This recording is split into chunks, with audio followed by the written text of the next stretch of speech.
Good afternoon, everybody, and welcome back to RobMotive. It is tire/wheel decision day.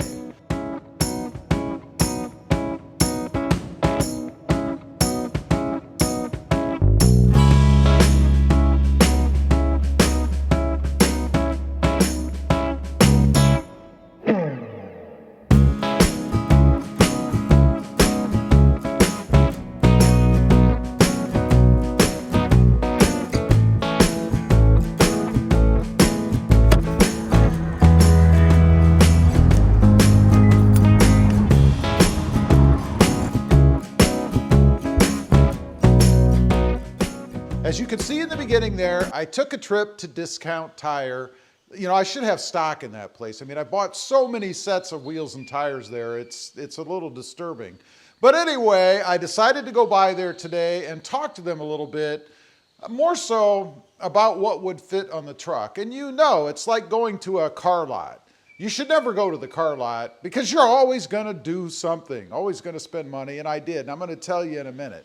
But what I've got here, of course, is still the stock wheels and tires, and I don't have big issue with either one, although the tires are a little bit more meaty, a little bit more aggressive, but they're still more of an all-season stock tire. And of course, the wheels have chrome in them, or silver, as you can see.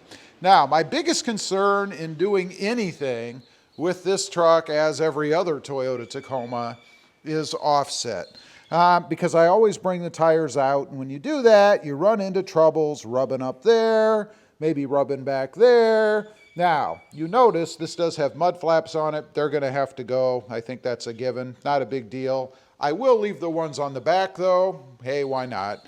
So anyway, my concern is where it rubs up here, and where it gets you is right here where this holder is, this little bracket. There's a screw under there. And that's always the problem. Now, it's not so bad because you can sand this down a little bit, heat the inner fender up right here with a heat gun a little bit, push it in, and you're really good to go. But still, trying to decide what I want to do without lifting the truck.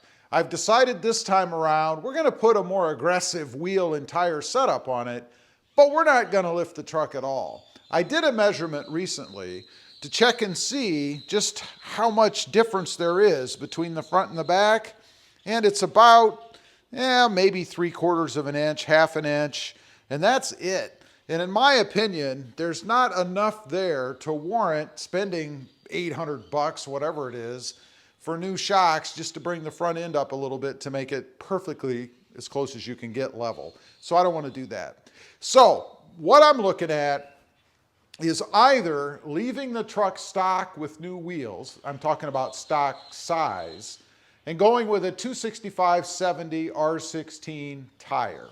I'm going Falcon Wild Peak. I'm sold on those. I had KO2s on my last truck, and while they weren't horrible, they're still a little bit rougher, and I like the looks of the Falcon Wild Peak AT3Ws better anyway. So we're gonna go with those. My other option, which is what I really want to do, is to go with a 265/75 R16.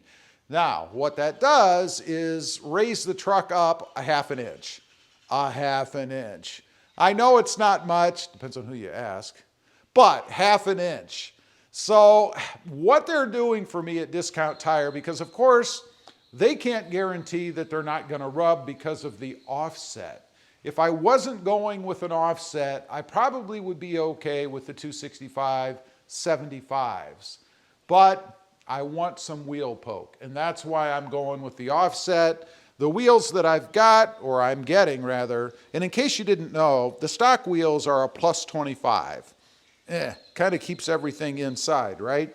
But what I'm going with is a -12. I've had -12 before, and I ran into some rubbing problems up front, even with a lift to bring it up a little bit.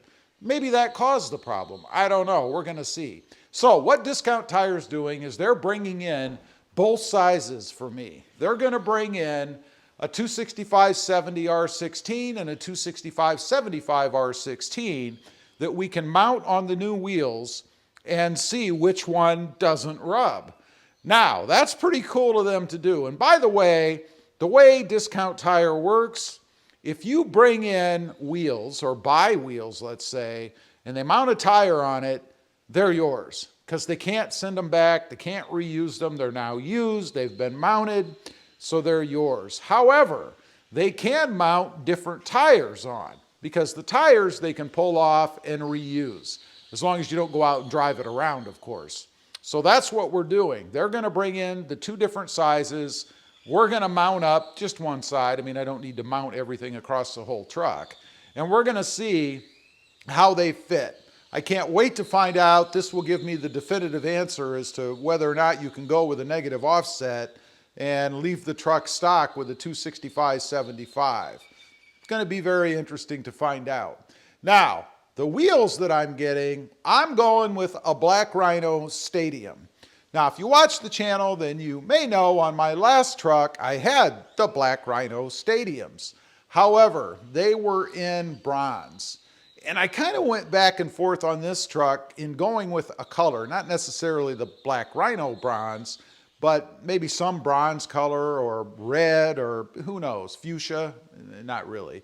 But I kind of toyed with that and I thought, you know, given the way that the truck looks right now, with the blacked out features that I've already got, you know, I put the blacked out mirrors with the blacked out blinkers. I blacked out the bumpers on the back. There's going to be some more blacked out type features coming for this truck. So I think with this lime color, man, look how that looks in this light. Who doesn't like that? A nice, smooth, deep finish. Gotta say, I'm really digging this color. But anyway, I decided to go with black. It's going to be a matte black. Actually, I think it's more of a shiny or glossy black, which isn't a real big deal. I really don't care because most of the time my wheels are dirty anyway, so they're going to look matte black probably no matter what I do. But we're going to do that, and then I'm going to do some sort of a mod on the center cap because Black Rhino, as far as I know, still comes with the chrome lettering or the chrome Black Rhino wording in that center cap. I don't like that. I found a way before on the bronze wheels to make those black. I'm probably going to do it the same way, although I'm kind of toying a little bit with going some kind of color in there. Since I have black, I could go with maybe a gray, a deep gray, or maybe some kind of camo-ish pattern. I don't know, something a little bit different just to try it out and see what it looks like. It's going to be very interesting to see whether they fit and then what I can do with that center cap. You can just break you really do break the plastic welds on the back and then you spray them however you want. I did that in another video, so I'm not going to go in depth with it here, but it should be pretty cool, I think, as far as mods go on the truck. So that's what's coming. We're going to find out. I should have some nice wheel poke here. You notice right now I have nothing. The tire disappears. I'm going to get some wheel poke coming out of here, and I can't wait to see what the truck looks like at stock height. Anyway, just wanted to give you guys an update, let you know what's going on, where I'm heading. That's it for right now. I'll let you know, of course, when they come in. You know I'm going to show them on the truck, so stay tuned for that. Also, real quick, I do have 2 additional channels. Mod Driven, all about the gorgeous Honda Civic, and RobMotive JT, all about the Jeep Gladiator. Check them out, and if you're interested, why not subscribe? And while you're at it, smash the subscribe button here too. Thanks for watching. Stay safe out there. Bye.